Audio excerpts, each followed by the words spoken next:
보통 찰스 브레너가 불안이라는 개념하고 우울이라는 개념을 아주 클리어하게 나누었어요.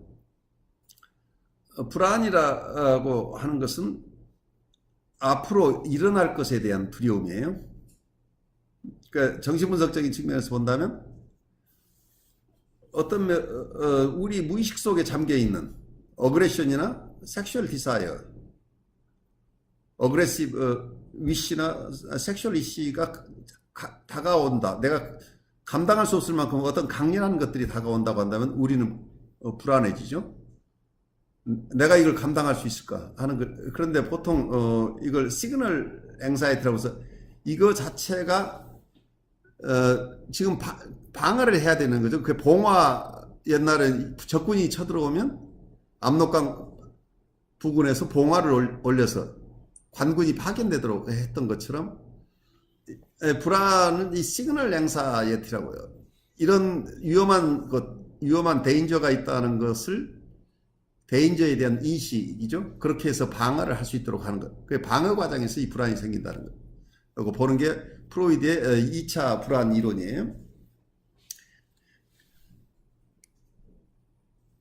그래서 큰 사태가 나지 않도록 우선 우리가 불안해지면 우리가 뭔가를 하려고 하죠.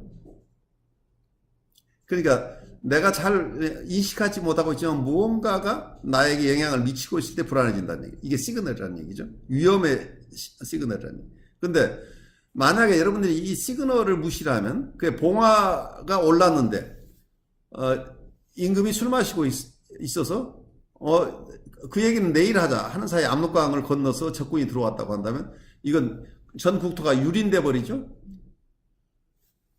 그래서 이 시그널 앵사이티가 아니고 실제 앵사이티가 이제 발생하죠. 실제 앵사이티는 거기에 압도당해 버리는 거죠. 그 위험이 실제로 닥쳐와 버리는 이런 사태가 생기는데 보통 프로이드가 봤던 이 시그널 앵사이티는 굉장히 중요한 개념이고 그것 때문에 어쩌면 이 방어를 충분하게 우리가 인식해야 된다. 그래서 이고 사이칼러지가 일어나게 된 그 과정 속에 가장 중요한 개념이 이 불안 개념이에요. 이 앵사이티를 방어와 연결시켜서 생각했기 때문에 그 방어를 하는 것은 이고이기 때문에 이고의 방어 기능이 어떻게 작용하는지를 연구하기 시작했다는 얘기예요. 과거에는 자유현상을 통해서 나한테 내 무의식 속에 잠겨 있는 성적 욕동이나 억압되어 있는 공격성이나 이것을 바로 인식하게 되고 그걸 의식화하면은 환자를 치료할 수 있다. 이제 이렇게 봤는데 사실은 임상실내에서는 그걸 쉽게 접근할 수가 없었어요. 자유현상이 안 된다는 얘기. 자유현상이 안 되는 이유는 바로 저항이 있다는 얘기. 그래서 저항 분석을 하게 되는 게 이 불안 이론하고 연결이 되어 있어요. 그런데 찰스 브레너가 이 프로이드의 아주 훌륭한 불안 이론에 덧붙여서 이분은 그냥 두루뭉실하게 불안이라고 했던 것을 불안과 우울을 구별을 했어요. 어떤 디프레시브한 어떤 에펙트, 디프레시브 에펙트하고 앵사이티를 구별했는데 디프레시브 에펙트는 과거에 이미 일어난 우리의 삶 속의 재앙, calamities of life라고 얘기를 해요. 우리 삶 속에 어떤 재앙, 내가 이미 겪어서 지금은 어쩔 수 없는, 그러니까 거기에는 어떤 것들이 있겠어요? 어떤 에디퍼스 컴플렉스 시기에도 있겠고 세퍼레이션이나 여러 가지 박해들, 그리고 초자로부터의 박해, 다양한 형태로 내가 사랑받지 못하고 세퍼레이션 됐던, 그렇지, 대상을 상실했거나 사랑을 상실했거나, 그리고 에디퍼스 시기에 내가 피너스를 잃어버린 건 아니지만 나의 가장 귀한 것을 빼앗겨 본 경험이랄지, 에디퍼스 컴플렉스를 조금 더 확대해서 생각한다면 심볼릭하게 피너스지만 내가 가장 하고 싶었던 것을 다 놓쳐버렸다 한다면 그것도 굉장히 이미 내가 돌이킬 수 없는 것들이죠. 그래서 지금 내 삶에서 일어났던 이 재앙들은 지금 내가 어떻게 할 수 없는데 이미 일어났다는 사실이 내가 돌이킬 수 없는 과거의 재앙을 생각하면 우울해지죠. 내가 헬프리스하고 호프리스한 거죠. 나는 이미 태어날 때 보호받지 못하는 상황으로 와서 일찍이 어머니도 잃어버리고 아버지도 잃어버리고 나한테 남는 게 하나도 없다. 꼭 피지컬리 어머니 아버지 잃어버린 게 아니고 그럴 수도 있지만 우리 어머니는 내 큰언니만 사랑했고 나는 전혀 눈길을 주지 않았다 하는 것들을 평생 가지고 가는 분들이 있죠. 나는 보호받지 못하고 나는 버림받았고 항상 차별받았다 하는 것들이 우리의 정서로 남는 것은 결국 디프레시브 에펙트라는 얘기예요. 그래서 이게 불안하고는 다르죠. 그래서 불안과 우울을 명백하게 구별을 하는 아주 클리어한 임상에 필요한 어떤 이론을 만드셨어요. 그래서 찰스 브레너로부터 여러분들이 얻을 게 많은데 우선 오늘은 우울과 불안을 구별하는 것 조금 소개해 드렸는데 또 하나 중요한 개념은 이분이 우리의 삶 속에 우리는 컨플릭트들이 우리 마음속에 컨플릭트 오브 마인드가 있죠. 우리의 갈등은 우리는 어떻게 하고 싶어요? 갈등이 있으면 여러분들 어떻게 해결하고 싶어요? 갈등을 없애고 싶어 하는 게 지금까지의 어떤 일반적인 견해죠. 갈등을 없앤다. 그런데 찰스 브레너의 견해에 의하면 갈등은 없어지는 게 아니라 여러분들이 아무리 분석을 해도 갈등이 없어지는 게 아니다. 갈등 자체는 있다는 얘기예요. 그런데 갈등을 어떻게 그 갈등 구조 속에서 우리가 치료를 한다, 분석을 한다고 하는 것은 어떤 컴프로마이스 포메이션, 그러니까 어떤 타협 형성을 하냐, 타협 형성, 컴프로마이스 포메이션이라는 주제를 굉장히 중요하게 생각해요. 타협 형성을 하는데 병리적인 사람은 아주 그 타협 형성 자체가 본인에게 조금도 도움이 되지 않는 타협 형성을 이게 패턴화해서 계속적으로 본인에게 데미지를 주는 타협 형성을 해나간다는 얘기. 이게 병리적인 상황에 있는 사람들이에요. 그런데 타협 형성 속에서 우리가 갈등을 다 없어지지 않은 이 갈등 구조 속에서 건강한 타협 형성을 해낸다는 거예요.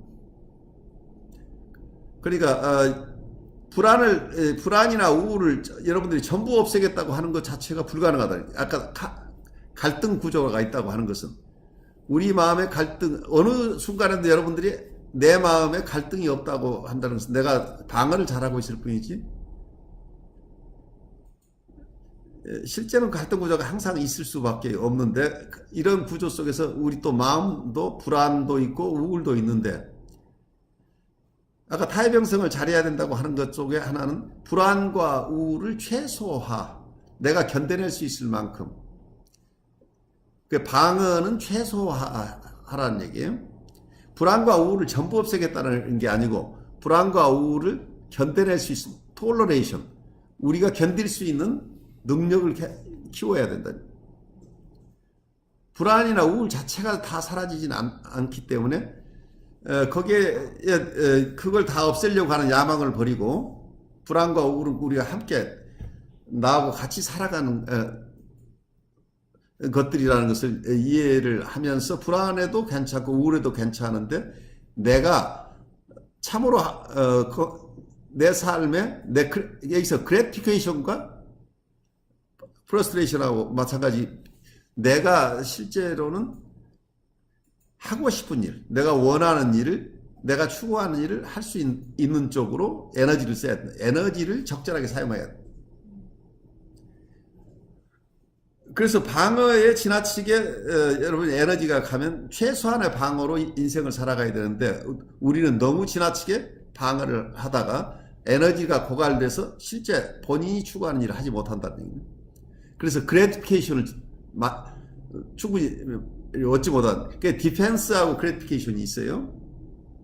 에너지를 쓰는데 하나는 디펜스로 사용하고 나머지는 그래티피케이션. 여러분이 충분하게 만족을 누리십시오 하면 여러분들 어떻게 느껴요? 제가 얘기를 하면 여러분의 삶에 충분한 만족을 얻도록 하십시오라고 얘기를 한다면 여러분이 정서적으로 지금 어떻게 느낄까요? 많은 분들은 도덕적으로 그러면 안 되는 것처럼 느끼고 있을 가능성이 있는데 어떻게 인간이 만족을 얻고 사느냐 뭐 이제 이런 얘기가 나올 수 있는데 잘 보시면 만족이라고 하는 것은 어쩌면 제가 소개했던 캐런 호나의 얘기로 친다면 여러분의 트루 셀프를 사는 데 에너지를 쓰라는 얘기죠. 여러분들을 바르게 성장시키는, 여러분에게 참으로 즐겁고 바르게 하고 싶은 일을 하는 쪽으로 에너지가 써야 되는데 우리는 많은 사람들이 불안이 하나도 없도록 우울함이 하나도 없도록 이걸 없애는 데 에너지를 다 쓰고 있어서 정작 자기가 하고 싶은 일을 할 때는 에너지가 하나도 없어. 그래서 아무것도 움직일 수 없는 식물인간이 되어버린다.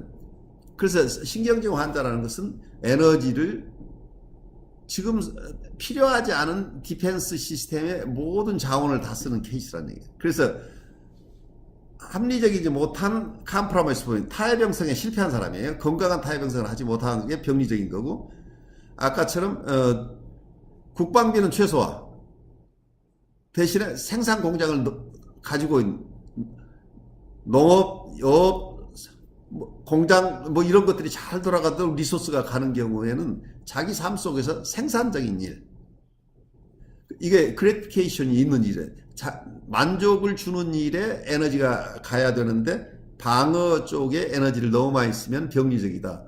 그래서 여러분들 삶 자체에도 불안이나 우울을 근원적으로 없애겠다고 하는 순간 이게 병이에요. 왜냐하면 이건 갈등 구조 자체는 처음부터 없어질 수 없는데 불안과 우울을 다 없애겠다고 하는 순간 이건 아무리 에너지를 써도 그게 깔끔하게 정리가 되지 않기 때문에 깔끔하게 정리될 때까지 여러분은 다른 것을 아무것도 할 수 없다는 얘기예요.